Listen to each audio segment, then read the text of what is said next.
என்னதான் அவங்க வீட்டுக்கு நம்ம வீட்டுக்கும் முன்ன இருந்தே நிறைய பிரச்சனைலாம் இருந்தாலும் நம்ம வீட்டுக்கு ஒரு பெரிய பிரச்சனை, நம்ம வீட்டு பொண்ணுங்க எல்லாம் ஜெயிலுக்கு போறாங்க அப்படிங்கறது தெரிஞ்ச உடனே ஒட்டுமொத்தமா பழைய பகை எல்லாத்தையுமே மறந்துட்டு நமக்காக ஓடி வந்தது இந்த முத்துவேலு சக்திவேலு தான். ஓடி வந்தது மட்டும் இல்லாம நம்மளை பிரச்சனையில இருந்து காப்பாத்தி கடைசி வரைக்கும் பிரச்சனையில இருந்து முழுசா முடிச்சு நம்மளை வீட்லயே கொண்டு வந்து விட்டுட்டு போயிட்டாங்க. ஆல்ரெடி நம்ம பொண்ணுமே வந்துட்டு அவங்க வீட்டுல மருமகளா கொஞ்ச நாள் வாழ்ந்துருச்சு. ஊர்க்காரங்க எல்லாருமே வந்துட்டு குமாருக்கும் அரசிக்கு உண்மையாவே கல்யாணம் ஆயிடுச்சுன்னு சொல்லி தான் நினைச்சிட்டு இருக்காங்க. இதுக்கு மேலே நம்ம ஏன் தயக்க காட்டணும் அப்படின்னு சொல்லிட்டு இப்ப பாண்டியனே வந்து யோசிக்க ஆரம்பிக்கிறாரு. அதான் எல்லா பிரச்சனையும் ஒரு வழியா முடிவுக்கு வந்துருச்சு. இல்ல குமாருக்குமே நாங்க ரொம்ப நாளா பொண்ணு பார்த்துட்டு தான் இருக்கிறோம், இப்ப வரைக்கும் யாருமே பொண்ணு கொடுக்க மாட்டாங்க. ஏற்கனவே குமார் வாழ்க்கையில் நடந்த பிரச்சனைனால தான் குமாருக்குமே இப்படி ஒரு நிலைமை வந்திருக்கு. பேசாம அரசிக்கு குமாருக்கு கல்யாணம் பண்ணி வச்சலாமா அப்படி சொல்லிட்டு இப்ப மாரி வடிவு பாட்டி 3 பேருமே சேர்ந்துக்கிட்டு பாண்டியன்கிட்ட கேள்வி கேட்க ஆரம்பிச்சிட்டாங்க. நமக்காக இவ்வளவு உதவி பண்ணிருக்காங்க, நம்ம குடும்பம் இன்னைக்கு நல்லா இருக்குன்னா அதுக்கு காரணம் இவங்க தான். இப்பயே நம்ம மறுப்பு தெரிவிக்காம பேசாம அரசி வந்து குமாருக்கே கல்யாணம் பண்ணி கொடுத்தலாமா அப்படி சொல்லி இங்க பாண்டியனே யோசிக்க ஆரம்பிச்சிட்டாரு. அப்படிதான் இந்த தடவை ஸ்டேஷன்ல இருந்து எல்லா பிரச்சனையுமே முடிச்சுட்டு பாண்டியன் வீட்டால எல்லாருமே வெளியே கிளம்பி வராங்க. இந்த தங்கமேல் குடும்பத்தை இத்தனை நாளா நம்மனதான் நீங்க பண்ண பெரிய தப்பு. உன் பையனுக்கு நீ கல்யாணம் பண்ணிவே, அதுல எந்த பிரச்சனையுமே கிடையாது. ஆனா உன் பையனுக்கு கல்யாணம் பண்ணி வைக்கிறேன்னா அந்த பொண்ணோட குடும்பம் என்ன ஏதுங்கிறத 4 பேர்த்த விசாரிக்கணும். அந்த குடும்பம் எப்படிங்கறத நீ ஊருக்குள்ள விசாரிச்சிருந்தனாலே உனக்கு இவ்வளவு பிரச்சனை எல்லாம் வந்திருக்காது. நீ ஆரம்பத்திலே எல்லாத்தையுமே தடுத்து இருந்திருக்கலாம். ஆல்ரெடி இந்த குடும்பம் ஊர் ஃபுல்லா கடனை வாங்கி வச்சுட்டு ஊர்க்காரங்களை எல்லாரும் ஏமாத்திக்கிட்டு நிறைய பித்தலாட்டம் பண்ணிட்டு தான் ஊருக்குள்ள சுத்திக்கிட்டு இருந்திருக்காங்க. அது எதுவுமே தெரியாம நீங்க போய் ஏமாந்து சரணனுக்கு அந்த பிள்ளையை கல்யாணம் பண்ணி வச்சிட்டீங்க. நடந்தது நடந்துருச்சு, இதுக்கப்புறம் யாருக்கிட்டையும் ஏமாறாதீங்க. எந்த ஒரு உதவினாலும் என்கிட்ட கேளுங்க அப்படி சொல்லிட்டு முத்துவேல் சக்தியில அங்க இருந்து கிளம்பலான்னு போறாங்க. அப்ப முத்துவேல் போக விடாம தடுக்கிற பாண்டியன் வந்துட்டு முத்துவேல கையை பிடிச்சு இழுத்து நிப்பாட்டுறாரு. நடக்கிறதெல்லாம் பாக்குற பாண்டியன் வீட்டாளுக்கு பாண்டியன் என்ன பண்றாருன்னே புரியல. எதுக்கா நம்ம அப்பா இப்படி பண்றாரு, எதுக்கா இப்படி முத்துவேலோட கையை பிடிச்சு நிப்பாட்டுறாருன்னு புரியாம பாண்டியனோட பசங்களே முடிச்சுட்டு நிக்கிறாங்க. அப்பதான் பாண்டியன் வந்து முத்துவேலை பார்த்து நமக்குள்ள எவ்வளவு பகை இருந்தாலும் பரவாயில்ல, எனக்காக ஓடி வந்து இந்த குடும்பம் தான், இதை நான் என்னைக்குமே மறக்க மாட்டேன், உங்களுக்கு நான் விசுவாசமா இருப்பேன் அப்படிங்கிற மாதிரி பாண்டியன் வந்து ரொம்பவே கண்கலங்கி போய் முத்துவேலை பாக்குறாரு. அதுல எதுவுமே பேசாம முத்துவேலுமே வந்துட்டு பாண்டியன் தோல்ல தட்டி கொடுத்து உங்களுக்கு ஒரு பிரச்சனைனா நான் சும்மா விட்டுற மாட்டேன், இது என்னோட குடும்பம் தான், என் பொண்ணு வாழ வந்த குடும்பம், என் தங்கச்சி ஆல்ரெடி இங்க தான் வாழ்ந்துகிட்டு இருக்கு, என் தங்கச்சி குடும்பத்துல யாரும் அப்படி பிரச்சனை பண்ணிக்கிட்டு இருந்தாங்கன்னா அதை சும்மா என்னால தனியா 2 வேடிக்கை எல்லாம் பார்த்துட்டு இருக்க முடியாது. கண்டிப்பா என் தங்கச்சி குடும்பத்துக்கு ஒரு பிரச்சனை என்னைக்குனாலும் நான் வருவேன் அப்படிங்கிற மாதிரி முத்துவேல் வந்து பாண்டியன் தோல்ல தட்டி கொடுத்துட்டு இருக்காரு. நடக்கிறதெல்லாம் பாக்குற கோமதிக்கு சந்தோஷம் தாங்க முடியல. இவ்வளவு கஷ்டத்துக்கு மத்தியிலையும் நம்ம அன்னைக்கு 2 பேரும் நமக்காக வந்து நின்னுட்டாங்க. நம்ம வீட்டுக்காரர்கிட்ட அவங்க முத முறையா மனசு இறக்கப்பட்டு பேசி இருக்காங்க. இதெல்லாம் நடக்கணும், நம்ம குடும்பம் மாறணும்னு சொல்லி தான் அம்மா இத்தனை வருஷமா ஆசைப்பட்டுக்கிட்டு இருந்துச்சு. எப்படியோ ஒரு வழியா அம்மாவோட ஆசை நிறைவேறிச்சு அப்படி சொல்லிட்டு இங்க கோமதி ரொம்ப சந்தோஷப்பட்டு இருக்காங்க. இன்னொரு பக்கம் முத்தியில வந்து கோமதிக்குமே ஆறுதல் சொல்லிட்டு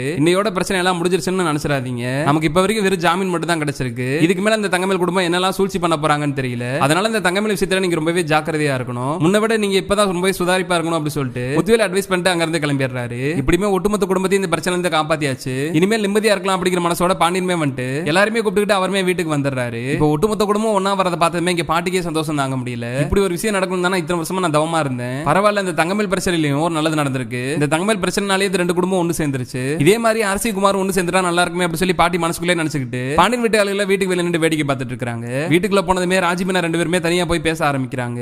உங்க அப்பா சொல்லிட்டு போனதை கவனிச்சியா ராஜி, உங்க அப்பா சொல்லிட்டு போனது 100க்கு 100 உண்மைதான், இதுக்கப்புறம் அந்த தங்கமேல் அக்கா குடும்பம் அமைதியா இருப்பாங்களான்னு தெரியல, கண்டிப்பா மறுபடியும் ஏதாவது பிரச்சனை பண்ணி நம்ம வீட்டாளுல உள்ளதுல தான் பாப்பாங்க, அவங்க ஆல்ரெடி அவங்களால எந்த அளவுக்கு முடியுமோ அந்த அளவுக்கு எல்லையை போய் பாட்டு வந்துட்டாங்க, இதுக்கப்புறம் தங்கமேல் அக்காவை நம்ம குடும்பத்துல வாழ வைக்கணுங்கிறதுக்காக அவங்க அம்மா அப்பா 2 பேருமே என்ன வேணாலும் பண்றதுக்கு தயாரா தான் இருப்பாங்க. இப்ப அவங்களோட நகையெல்லாம் வேணும்னு வேற சொல்லி கேட்டிருக்காங்க. இப்ப வீட்டுல இருக்க தங்கமேல் அக்காவோட நகையில முக்காவாசி நகை கவரிங் நகைங்கிறது நம்ம வீட்டுல இருக்க யாருக்குமே தெரியாது. ஒருவேளை இந்த நகையெல்லாம் நம்ம கொண்டு போய் ஸ்டேஷன்ல கொடுத்துட்டோம்னா இந்த நகையை வச்சு எதுவும் பிரச்சனை பண்ணிடுவாங்களா, என் பொண்ணுக்கு 80 பவுன் தங்க நகை தான் போட்டேன், அந்த தங்க நகையெல்லாம் திருடி வச்சு இவங்க வெறும் கவரிங் நகையா மாத்தி கொடுத்துருக்காங்க, இவங்க மேல நடவடிக்கை எடுங்கன்னு சொல்லி மறுபடியும் ஒரு பொய்யான புகார் கொடுத்துட்டா என்ன பண்றது, எனக்கு என்னமோ ரொம்ப பயமா இருக்கு ராஜி அப்படி சொல்லி மீனாமே புலம்ப ஆரம்பிக்கிறாங்க. நீங்க சொல்றதும் சரிதான்க்கா, நம்ம ஒரு பெரிய தப்பு பண்ணிட்டோம், தங்கமேலக்கா நகைப்பத்திரம் உண்மை தெரிஞ்ச உடனே நம்ம மூடி மறைச்சிருக்க கூடாது, அப்பயே வீட்டுல இருக்க எல்லார்ட்டையும் சொல்லி இருந்திருக்கணும், முன்னையே சொல்லி வச்சிருந்தா அந்த நகைப்பத்திரம் சீமும் வீட்டுல இருக்க எல்லாருக்கும் தெரிஞ்சிருக்கும், அப்ப சொல்லாம விட்டுருந்தா கூட தங்கமேலக்கா பத்திரம் உண்மையை சரணன் மாமா வீட்டுல சொன்னார்ல, அப்பயே கூட அந்த நகை மேட்டர் நம்ம வீட்டுல இருக்க எல்லார்ட்டையும் உடச்சிருந்திருக்கலாம், நம்ம இந்த உண்மையை சொல்லாம ஒரு பெரிய தப்பு பண்ணிட்டாங்கக்கா, நீங்க சொல்ற மாதிரி தங்கமேலோட அம்மா இப்படி பண்றதுக்காக தான் நகையில இங்க வீட்டுல இருக்கு, அது எனக்கு திருப்பி தர சொல்லுங்க அப்படி சொல்லி கேட்டிருக்காங்க, கண்டிப்பா அவங்க நகையை வச்சு பிரச்சனை பண்றதுக்காக தான் இப்படி எல்லாம் பண்ணிட்டு இருக்காங்க அப்படிங்கிறது ராஜிமினா 2 பேருக்குமே இப்ப புரிஞ்சிருது. இதுக்கு மேலே நம்ம தாமதப்படுத்த கூடாது, வாங்க அப்பயே போய் அந்த மாமாட்ட சொல்லிடலாம் அப்படி சொல்லி ராஜிமினா 2 பேருமே ரூம் விட்டு வெளியே வராங்க. 2 பேரும் போய் ஏதோ பேசிட்டு வராங்க அப்படிங்கிறது பாண்டியன் கோமதி 2 பேருக்குமே புரிஞ்சிருச்சு. என்னாச்சு மீனா 2 பேரும் என்ன போய் தனியா பேசிட்டு வரீங்க, மறுபடியும் எது பிரச்சனையா சொல்லுங்க அப்படி சொல்லி கோமதியுமே கேக்குறாங்க. அப்பதான் முன்ன வந்து பேசுற மீனா வந்துட்டு எங்க 2 பேரையும் மன்னிச்சிருங்க, இத்தனை நாளா நம்ம குடும்பத்துக்கு தெரியாம நாங்க 2 பேரும் ஒரு உண்மையை மறைச்சிட்டோம், ஆனா அந்த உண்மையை நம்ம குடும்பத்துக்கு இவ்வளவு பெரிய பிரச்சனை வரும் நாங்க நினைச்சு பார்க்கவே இல்ல, இப்ப எனக்கு தெரிஞ்ச வரைக்கும் நாங்க மறைச்ச உண்மையை அவங்களுக்கு சாதகமா பயன்படுத்திக்கிட்டு இப்ப அதை வச்சு மறுபடியும் நம்ம குடும்பத்தை தங்கமேலக்கா குடும்பம் பழி வாங்க போறாங்க, இதுக்கு மேலே உண்மையை மறைக்க முடியாது, அதான் நான் சொல்லலாம்னு வந்துட்டோம் அப்படி சொல்லி மீனராஜி 2 பேருமே முன்ன வந்து நிக்கிறாங்க. என்ன சொல்ல வரீங்களா தயவு செய்து முன்னாடியே சொல்லுங்க, எதுக்கு சுத்தி வளைச்சு பேசிட்டு இருக்கீங்க, உங்களுக்கு என்ன உண்மை தெரியுமா அதை சொல்லுங்க அப்படி சொல்லி கோமதியுமே பதட்டத்தோட கேக்குறாங்க. அப்பதான் மீனா வந்துட்டு நகைப்பத்திரம் உண்மையெல்லாம் சொல்ல ஆரம்பிக்கிறாங்க. நம்ம எல்லாம் நினைக்கிற மாதிரி தங்கமேலக்காவுக்கு அவங்க அம்மா அப்பா வந்துட்டு 80 பவுன் தங்க நகை எல்லாம் போட்டு அனுப்பல, அவங்க போட்டு வந்த 80 பவுன் நகையில வெறும் 8 பவுன் மட்டும் தான் தங்க நகை, மீதி எல்லாமே கவரிங் நகை தான், அது நம்ம வீட்டுல இருக்க யாருக்குமே தெரியாது, எனக்கு ராஜிக்கு மட்டும் தான் தெரியும். நானும் ராஜி மாடியில எதிர்ச்சியா பேசிட்டு இருக்கிறப்ப அங்க இருக்கிறத கவனிக்க கவனிக்காம தங்கமேலோட அம்மா அப்பா 2 பேருமே இந்த நகைப்பத்திரம் உண்மையா உளறிட்டாங்க. பின்னாடி இருந்து நாங்க இதெல்லாம் கேட்டுக்கிட்டு இருக்கோம் அப்படிங்கிறது அவங்களுக்கு தெரியல. கடைசியில எங்களை பார்த்ததுமே எங்க கிட்ட அழுது புலம்பி என் பொண்ணோட வாழ்க்கை இனிமேல் உங்க கையில தான் இருக்கு, தயவுசெய்து இந்த நகைப்பத்திரம் உண்மையை மட்டும் வீட்டுல இருக்க யார்கிட்டயுமே சொல்லிடாதீங்க, எங்களுக்கு பிசினஸ் லாஸ் ஆயிருச்சு, அதனாலதான் வந்துட்டு தங்க நகை போட முடியாம போயிருச்சு, எவ்வளவு வேகமா முடியுமோ அவ்வளவு சீக்கிரம் வந்துட்டு நாங்க தங்க நகையா போட்டு வச்சிருவோம், அது வரைக்கும் வீட்டுல இருக்க யார்கிட்டயுமே இந்த உண்மையை சொல்லிடாதீங்க அப்படின்னு சொல்லிட்டு தங்கமேலக்காவும் உங்க அம்மா அப்பாவும் அழுது கெஞ்சி எங்கிட்ட கேட்டுக்கிட்டாங்க.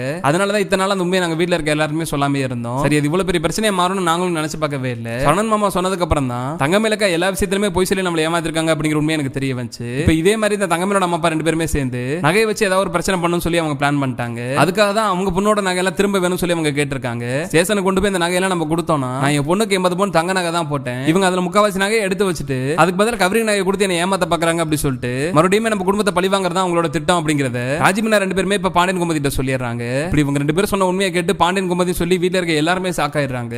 இவ்வளவு பெரிய உண்மை தெரிஞ்சிருந்து ஏன் ராஜிமீனா இவ்வளவு நாளா அமைதியா இருந்தீங்க? இந்த தங்கமேல் பத்திர உண்மையை சரணன் சொல்றப்ப நீங்க நகைப்பத்திர உண்மையை சொல்லி இருந்திருக்கலாம்ல, அந்த பிரச்சனை நடக்கிறப்ப நீங்க இந்த உண்மையெல்லாம் சொல்லியிருந்தீங்கன்னா அப்பயே அந்த நகையெல்லாம் தங்கமேல் மூஞ்சில விட்டு எறிஞ்சு எடுத்துட்டு போன்னு சொல்லி இருந்திருக்கலாம்ல. இப்ப பாரு, இதெல்லாம் திட்டம் போட்டு தான் அவங்க அம்மா பண்ணிக்கிட்டு இருக்கு. கண்டிப்பா அந்த நகையெல்லாம் நம்ம தான் திருடி வச்சுக்கிட்டோம், அதுக்கு பதிலா கவரிங் நகையை போட்டுட்டோம்னு சொல்லி தான் பிளான் பண்ண போறாங்க. அதுக்காக தான் அவங்க இப்படி கேட்டிருக்காங்க அப்படிங்கிறது கோமதிக்குமே இப்ப புரிஞ்சிருது. மறுபடியும் எந்த ஒரு தப்பும் பண்ணாம நம்ம ஜெயிலுக்கு போகணுமா, நான் ஜெயிலுக்கு போய் கஷ்டப்படுறது மட்டும் இல்லாம எந்த தப்புமே பண்ணாம என் பசங்களும் ஜெயிலுக்கு போகணுமா அப்படி சொல்லிட்டு கோமதி மறுபடியும் உட்காந்து அழுதுட்டு இருக்காங்க. இப்படி இங்க பாண்டியன் வீட்டுல ஒரு உண்மை தெரிய வந்து எல்லாருமே புலம்பிட்டு இருக்கிறப்ப இங்க முத்தியார் வீட்டுல இருந்து எல்லாருமே பழத்தட்டோட வீட்டுக்குள்ள வராங்க. மாறி வடிவன் சொல்லிட்டு 2 பேருமே தட்டோட வரதை பார்த்ததுமே பாண்டியன் வீட்டு ஆளுக்கு என்ன நடக்குதுன்னே புரியல. அப்ப உள்ள வந்து பொறுமையா கோமதிட்ட பேசுற பாட்டி வந்துட்டு அதான் பிரச்சனை எல்லாம் முடிஞ்சிருச்சுல கோமதி, இன்னும் ஏன் அழுதுட்டு இருக்க, மறுபடியும் எதுவும் பிரச்சனையா அப்படி சொல்லிட்டு பாட்டியுமே கேக்குறாங்க. அப்பதான் கோமதியுமே வந்துட்டு இந்த தங்கமேல் எல்லா விஷயத்திலயும் எங்களை ஏமாத்திருக்கு, அங்க தான் புரிஞ்சுக்காம தங்கமேல் இத்தனை நாளா நம்பி பெரிய தப்பு பண்ணிட்டோம், இந்த தங்கமேல் போட்டு வந்த 80 பவுன் நகையில வெறும் 8 பவுன் மட்டும் தான் தங்க நகையா, இது எல்லாமே கவரிங் நகை தானா, இந்த உண்மை வீட்டுல இருக்க யாருக்குமே தெரியாது, ராஜிமீனாக்கு மட்டும் தான் தெரிஞ்சிருக்கு. இத்தனை நாளா ராஜிமீனாவே அந்த உண்மையை சொல்லாமே விட்டுருச்சு. இன்னைக்கு தங்கமேலோட அம்மா ஸ்டேஷன்லயே வந்துட்டு என் பொண்ணோட நகையெல்லாம் திருப்பி கொடுங்கன்னு சொல்லி கேட்டுருந்துச்சு. இப்ப நாங்க இந்த நகையை கொண்டு போய் கொடுத்தோம்னா நாங்க என் பொண்ணுக்கு போட்டது தங்க நகை தான், ஆனா அதுக்கு பதிலா இவங்க ஃபுல்லா கவரிங் நகையை மாத்தி கொடுத்துட்டாங்கன்னு சொல்லிட்டு மறுபடியும் எங்க குடும்பத்து மேல பொய்யான புகார் கொடுக்க போறாங்க. அதுக்காக தான் திட்டம் போட்டு இப்படி எல்லாம் பண்ணிருக்காங்க அப்படி சொல்லி கோமதி அழுக ஆரம்பிக்கிறாங்க. இப்பதான் ஒரு பிரச்சனை முடிச்சுட்டு வந்தோம், அதுக்குள்ளாட்டி இன்னொரு பிரச்சனை அப்படி சொல்லி இங்க பாட்டியுமே புலம்ப ஆரம்பிச்சிட்டாங்க. அப்பதான் பாண்டியன் வந்துட்டு இந்த மாறி வடிவு 2 பேருமே பழத்தோட வந்திருக்கிறத பாக்குறாரு. நீங்க என்னமா பழத்தோட வந்திருக்கீங்க அப்படி சொல்லிட்டு பாண்டியன் கேட்கிறாரு. ஆல்ரெடி பாண்டியன் வீட்டுல நிறைய பிரச்சனை போய்கிட்டு இருக்கு, இப்ப இதை பத்தி பேச வேண்டாமே அப்படி சொல்லி யோசிக்கிற முத்துவேலுமே வந்துட்டு சும்மா உங்களை பாக்குறதுக்காக தான் வந்தோம் அப்படி சொல்லிட்டு அரசியல் பொண்ணு கேட்கறதுக்காக தான் வந்தோம் அப்படிங்கிற உண்மையை மறைச்சிட்டு எதுவுமே நடக்காத மாதிரி பேச ஆரம்பிக்கிறாரு. நடக்கதெல்லாம் வச்சு பாக்குறப்ப இதுக்கப்புறமா தங்கமேலோட அம்மா அப்பா 2 பேருமே கண்டிப்பா சும்மா இருக்க மாட்டாங்க.